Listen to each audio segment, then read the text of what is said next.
Subscribe to our YouTube channel and press the bell icon to get the latest updates.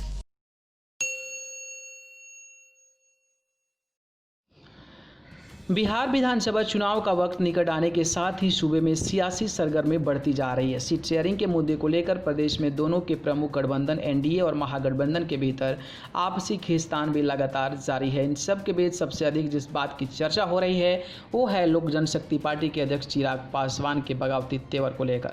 LJP वैसे तो NDA की सहयोगी है, लेकिन बीते कुछ महीनों से चिराग लगातार अलग अलग मुद्दों को लेकर सीएम नीतीश कुमार की सरकार पर हमलावर रहते हैं। हाल ही में जब उन्होंने ये कहा कि लोजपा सभी 243 सीटों पर लड़ने के लिए तैयार है, तो बिहार की राजनीति में काफ़ी हलचल देखी जा रही है।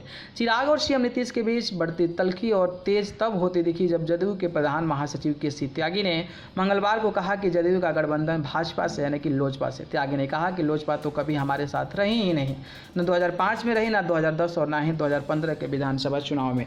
जदयू और भाजपा का 2 दशक का साथ है। त्यागी ने आगे कहा कि वर्ष 2005 के 15 के अपवाद को छोड़कर हम 1999 के साथ हैं और दोनों पार्टी एक दूसरे को अच्छी से समझती है और सम्मान भी करती है।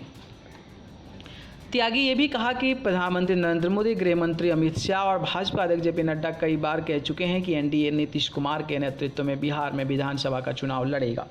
इन बड़े नेताओं की बात के उलट लोजपा द्वारा सवाल खड़ा करना बैठे बिठाए विपक्ष को मुद्दा देगा। एनडीए को कमजोर करने की इजाज़त किसी को कैसे दी जा सकती है।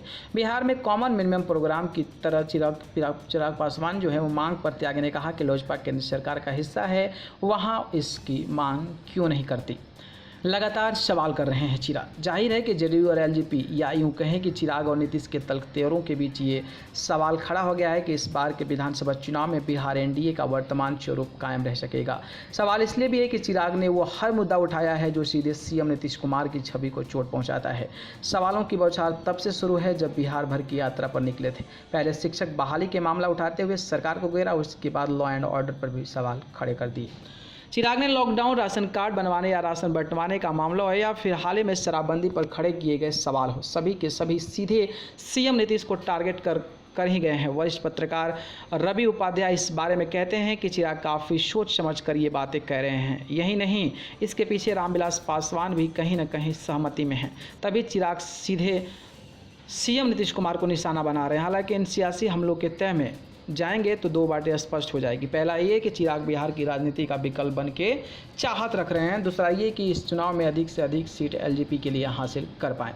वहीं इस मसले पर वरिष्ठ पत्रकार अशोक कुमार शर्मा कहते हैं कि सवाल तो ये भी खड़ा होता है कि चिराग पासवान पीएम मोदी के समर्थक और मुख्यमंत्री नीतीश कुमार के आलोचक क्यों हैं। जाहिर है कि इस तह में ये भी बात भी जाहिर होती है कि एलजेपी बिहार के सत्ता में भी भागीदारी चाह रही है। दरअसल 2017 में बीजेपी के साथ बिहार में नीतीश ने एनडीए की सरकार बनाई थी। तब एलजेपी नेता व चिराग पासवान के चाचा पशुपति कुमार पारस बिहार सरकार में मंत्री बने थे और 2019 में वे सांसद बन गए और बिहार सरकार में इसी के साथ ही एलजेपी की भागीदारी भी खत्म हो गई। रवि उपाध्याय कहते हैं कि चिराग की तल्खी सीट बंटवारे पर सहमति बनने और अगली बिहार सरकार में लोजपा की भागीदारी सुनिश्चित होने के वादे के साथ ही खत्म हो जाएगी। हाल ही में जब रामविलास पासवान ने यह भी कहा कि सुशांत सिंह राजपूत के मौत के मसले पर चिराग ने सीएम नीतीश से बात की थी, तो जाहिर हो गया कि ये तल्खी भीतरी तौर पर उतनी नहीं है जितनी की बाहर से दिख रही है।